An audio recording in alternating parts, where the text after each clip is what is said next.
So now it's time we got to change the mood here a little bit. So since you know, Greg, with your Stanford career and helmet, like, why'd you turn down my alma mater? The Crimson wasn't good enough for you? No, not as a Californian, and I'll explain. So I went on college visits of my it was spring break of must have been my senior year, and so I'm from Northern California where it's cold but not really cold, a little bit of rain.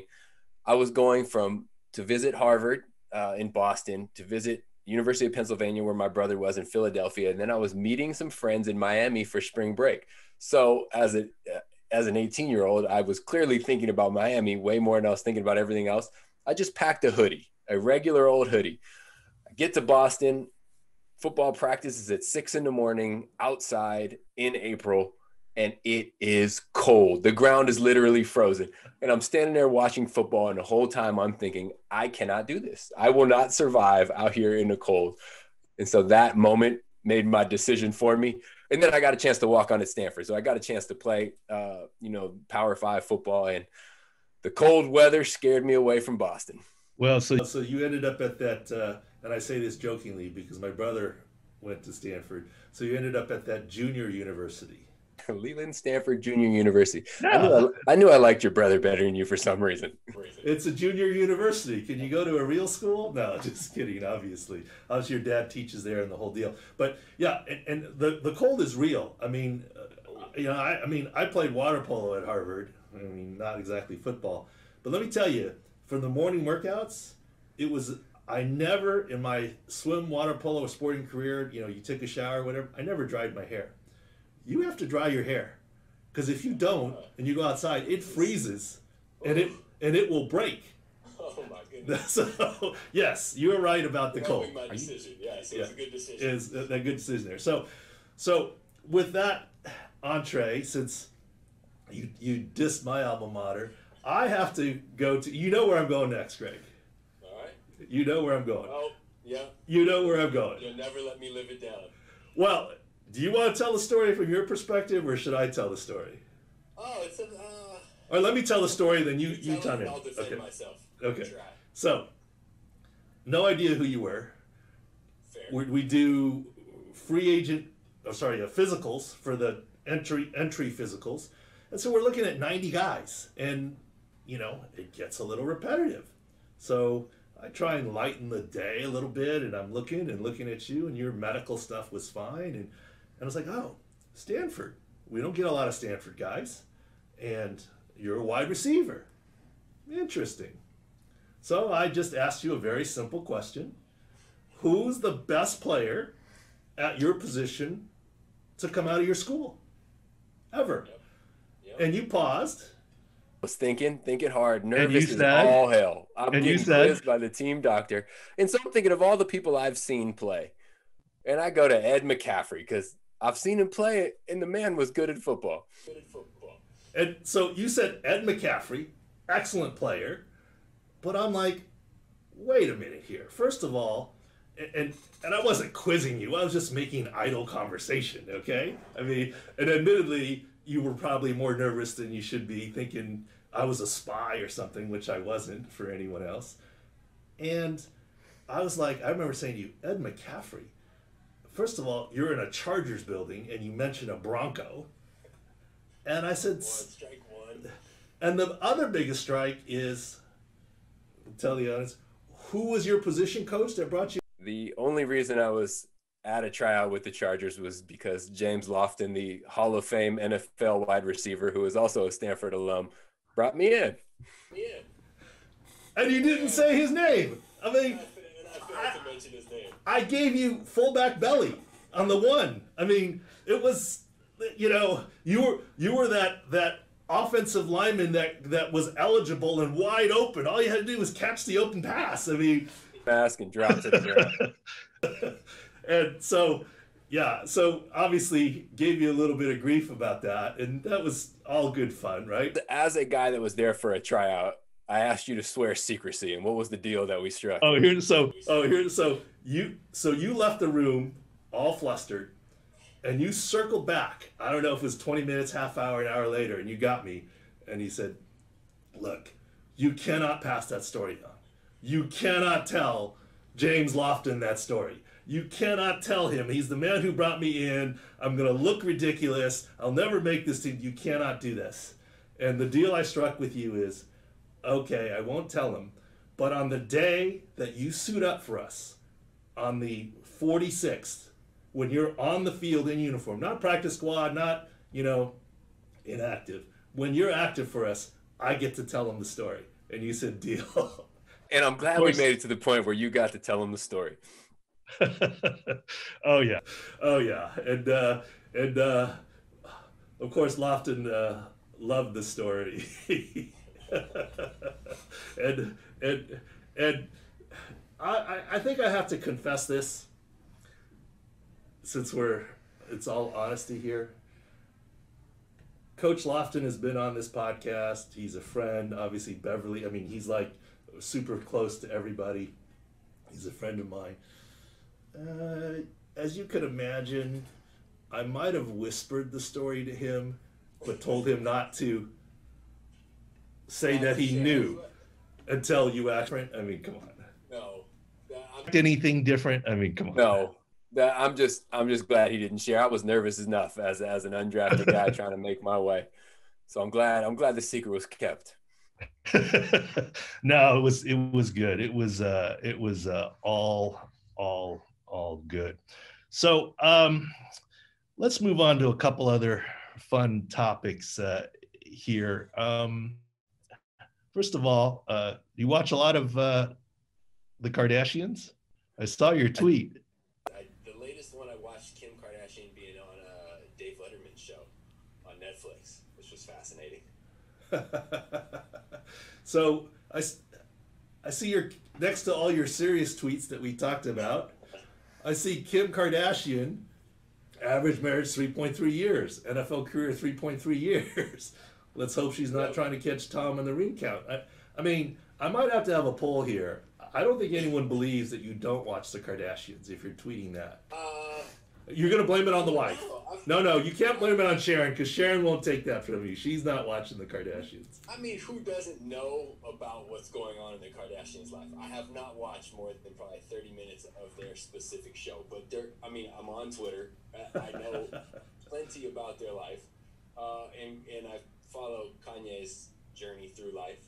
And so, I do know that Kim's first marriage was like 30 days, less than a month, something like that. And so this last one, I asked my wife, how long is it? She said, I think 6 or 7 years. So divided by 2, boom, same length as an NFL career, standard NFL career. She's got 2 rings. Our Tommy boy has 7. She's on her way. Wait, Greg. Wait, Greg. I'm calling you out right here. And if we got to get Sharon on the phone right now, I will do so. Okay. First of all, okay.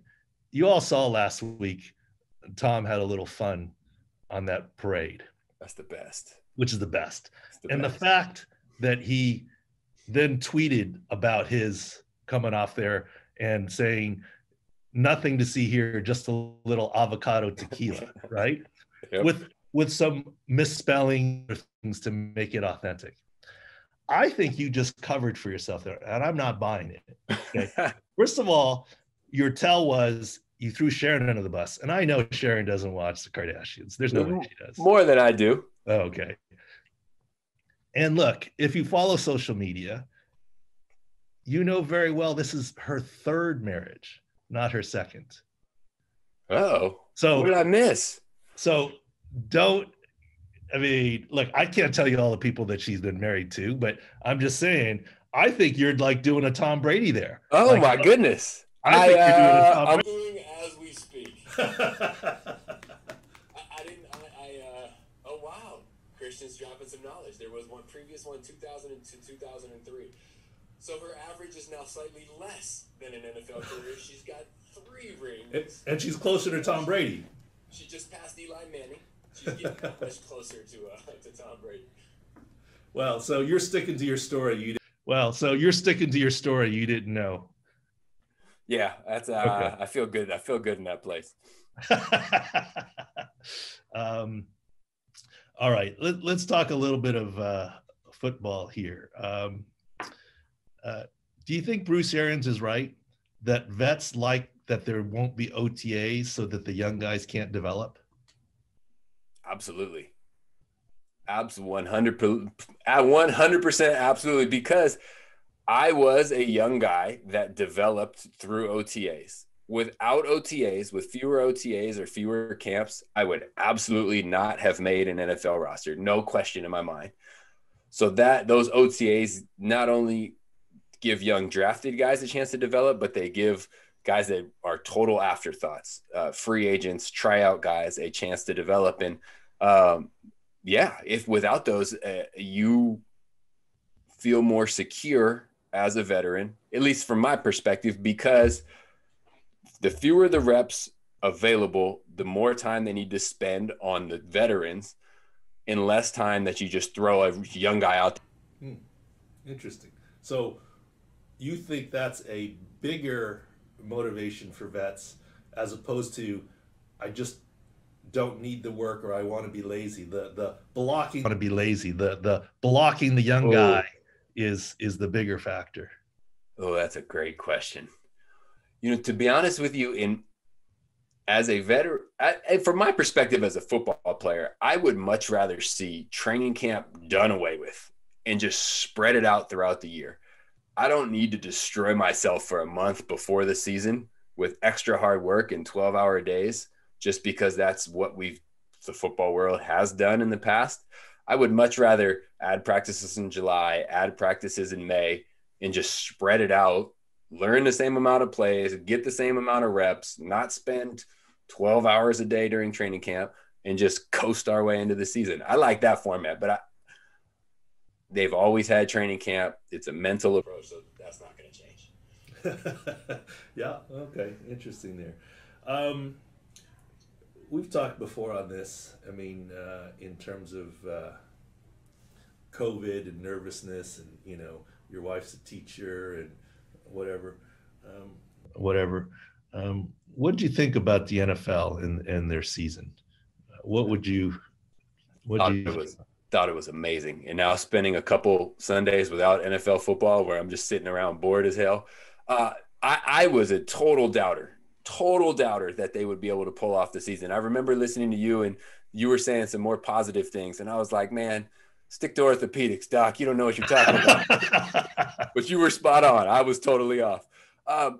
It proved that if people are dedicated, if people listen to the experts, if they wear masks, if they socially distance, you can control it. You can survive. And uh, I also didn't think that NFL players would be dedicated enough. I mean, when I played, dudes were in the bar every night. I imagine they would be back in the bar every night. So for the fact that NFL players were willing to, dedicate their lives to playing football for 6 months as opposed to having a social life on the side, that was impressive. The technology they put in there with those little Apple Watch looking things that measure their distance, that was impressive. The way teams adapted, putting meeting rooms outside, weight rooms outside, I was thoroughly impressed, and I am so thankful because that gave us something. It gave us an escape. On Sundays, we just got to sit down and watch football and not worry about everything else that was going on.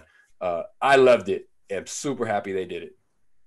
Yeah, well, my only modification to what you just said there is I don't think with all the protections in the world, there's any way to beat coronavirus or COVID, but it can be managed. And what I would say is, look, if you don't want to get into a car accident, never get into a car, period, end of discussion.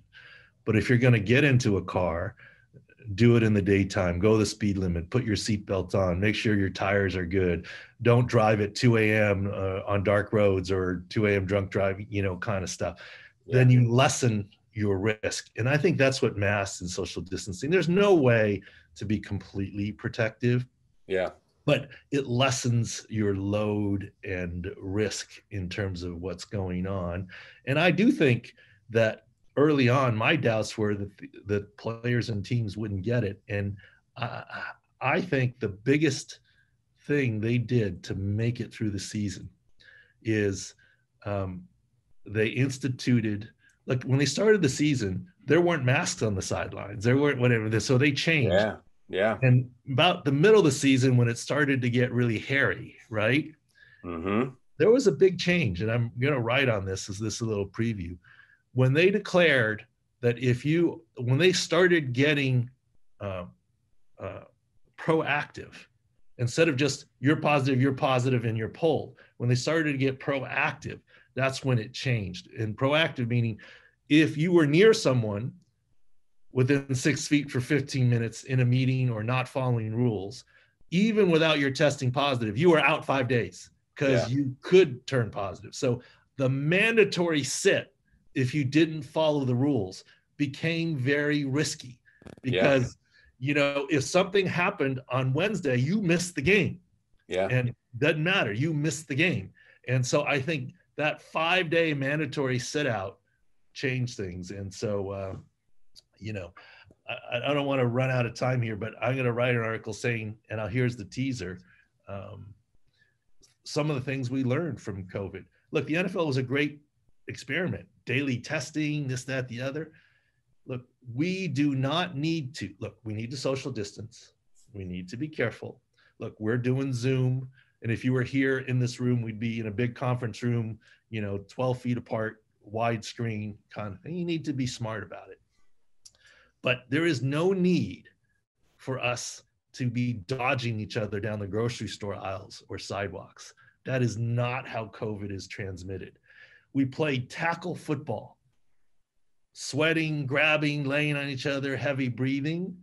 But because that contact was intermittent, there was not a single case of across the line of scrimmage transmission in the NFL. It happened on the sidelines, your own sidelines in the locker room, but it didn't happen on the field in more space and whatever. So I'm not saying, to me, if you want to stand 6 feet apart in the grocery store, that makes sense, but you don't have to jump in fear if someone comes around the corner and within 6 feet of you. And I'm not a coronavirus and COVID is real. As you know, my wife works, at the hospital, blah, blah, blah. But I think that's one of the biggest lessons that the NFL can give to us. All right, so I don't want to go over time here. So let's move on to maybe the final segment. And so to explain to you, Greg, during the season, I used to have something called Beast of the Week, a guy that would, dislocate his shoulder and keep playing, or a guy who did X, Y, and Z and kept playing, or took this hit, not you got jacked, but like guys that just played through the toughest injury of the week. And now in the off season, we don't have those videos unless I'm going back in time. So I'm going to go change Beast of the Week to what happened here. There's always good Twitter video out there. So I'm going to go with a doozy for the first one here. And I think you can see it too. Here is, so check. Oh my goodness gracious. Oh shit. So just so you know, no signs of impairment, and the driver's actually okay. So I'll expand this. Where is that? This is in Wisconsin. Oh my God. Boom. Oh, the driver's okay? The driver's actually okay. 50 feet in the air. Yeah. Goodness. So let me tell you, there is something in medicine called a LD 50, lethal dose 50. And what is that? The lethal dose 50 is if you take this much of this medication, 50% of people will die. Lethal dose 50, LD 50. The LD 50 on falls from a height is 5 stories. So this was actually a little bit longer, a little bit higher. So if you go through here, this is one story, this 2 stories, 3, 4, 5, 6 stories. This has to be like an LD 90 for this situation right here. Driving in a car and then he or she could have landed on someone. Oh my God. Yes. But the whole key here, using my Pro Football Doc analysis, look at how the car lands. On its wheels. No, watch. Where does it land? It lands on the and the way it rolls, it dampens the force, as opposed to, it's sort of like the guy who gets a blindside block and jacked, and he looks a hot mess, and he, like a yard sale, but his whole body went with it, as opposed to a guy who and took it on and took the energy. And that's the reason why this guy walks away. So he survived the LD50. The way the car landed, he walked here, and I figured this will spur people to send me videos like Rex Chapman gets sent videos. Get some great videos. I'm going to get some videos of buddies like, hey, what happened to my buddy here? And he's skateboarding in the park and whatever things. And we're not trying to do stuff where someone got really seriously hurt. We're just trying to have a little fun with what's going on. But that's our new feature. What happened That's a good start to the offseason right there. Pro football doc. I like that one. Pro traffic doc. All right. Well, Greg, thanks a lot. I know you got to pick up the kids and what have you. Thank you for sharing the seriousness in part one and bringing that to everyone's attention. And thank you for allowing me to have a little fun in part two and sharing the story that you hate, but but it's a good story. You have to tell it. Good story. Good story. Because it worked out. Could have been bad. Oh yeah. If it wouldn't have worked out, it'd be no fun to tell the story. It's only fun because it worked out. Anyways, anything you want to promote of your stuff? I know you've got some stuff. Yeah, got a little podcast going on with another one of your friends, Marcus McNeil, the left tackle from the Chargers, who protected Phillip Rivers for a long time. We've teamed up him and a radio pro, Matt Scraby, to come up with 2 Pros and a Joe. So wherever you get your podcast, look up 2's the number 2, Pros and a Joe, and check us out. All right. Well, Greg, thanks again. And hopefully everyone gets their vaccines and we can return to a little more normalcy. And next one we'll do in person or what have you. Thanks a lot, Greg. Thanks for listening to Pro Football Doc podcast, weekly feature, all the usual places, and profootballdoc.com is still going. Although we are certainly doing some baseball, basketball, and other sports as well. Thanks for listening.